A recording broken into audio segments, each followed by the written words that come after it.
Okay, let us look at an interesting problem today. So we want to find the gravitational potential energy stored in a sphere.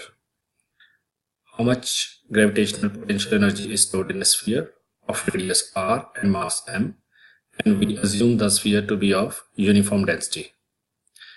Now, so uh, there is a sphere which has radius r and mass m, and the density is uniform. Let us contemplate on this problem. Let's dwell on it for a few seconds. So what do we mean by the gravitational potential energy stored in a sphere? Let's draw the sphere. Although the computer drawings are visually more attractive, sometimes it's good for contemplation to draw by hand. So we have a sphere of radius r. What does this mean? Now this is a uniform sphere. Its mass is m, so it's all filled with mass m, uniformly distributed. Now this has gravitational potential energy because we know that in the force of gravitation, mass attracts mass. So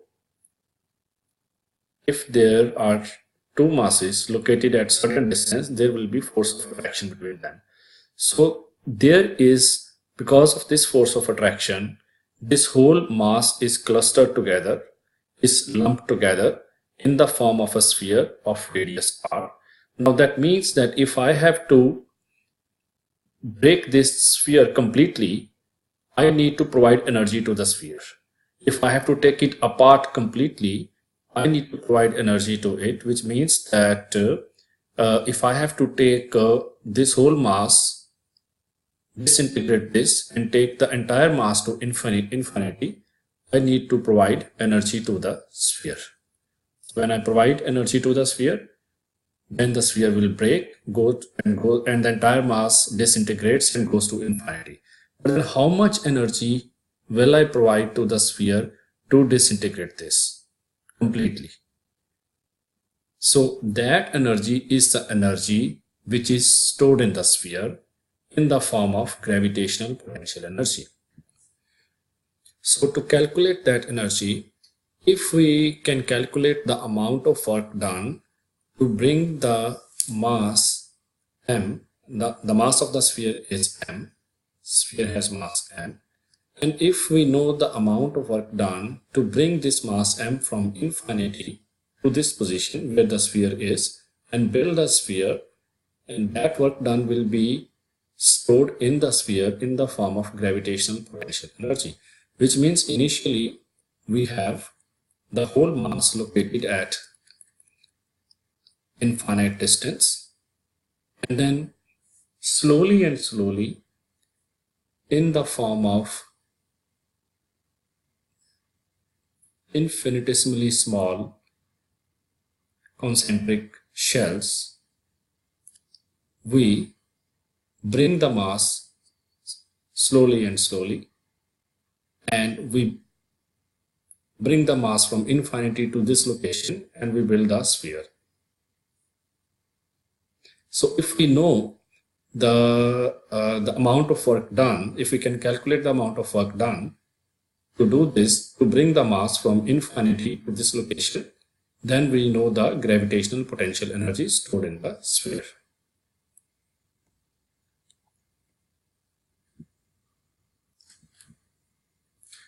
Okay, so step number one is that we brainstorm the problem and we realize that in order to find the gravitational potential energy stored in the sphere, we need to find the work done to build the sphere. And what is the method to work done to build the sphere? Let's look at this computer drawn figure. Now we have the sphere that we want to build is of radius capital R. And how we build it? We build it shell by shell. We bring shells of infinitesimally small thickness from infinity to this location, and shell by shell we build the sphere. Now at one point of time, when the sphere has reached radius r, we bring from infinity a shell of thickness dr. So how much work is done to deposit this shell of thickness dr on the sphere of radius r? Let us look at that in step number 3.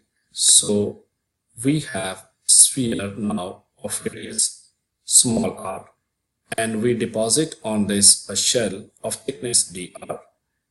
And how much work is done? That is given by the gravitational potential energy, which is minus g small m dm by r. dm is the mass of the shell of thickness dr, and if rho is the density of the shell, then dm is equal to rho dv, rho 4 pi r square dr. 4 pi r square dr is basically dv, the volume of the shell, dv 4 pi r square dr, and the mass of the sphere of radius small r is given by density times the volume. And then dw, just plug in dm and m into this expression, we get the expression for dw. And what is rho? Rho is, since capital M is the mass of the complete sphere, r is the mass of the complete sphere, rho we know in terms of capital M and r, it's given by this expression. Now we plug in rho into this expression, we get the expression of dw in terms of m and r, and rest is simple integration. Once we form the expression for dw, the last step is very simple, that we integrate this expression from 0 to capital R.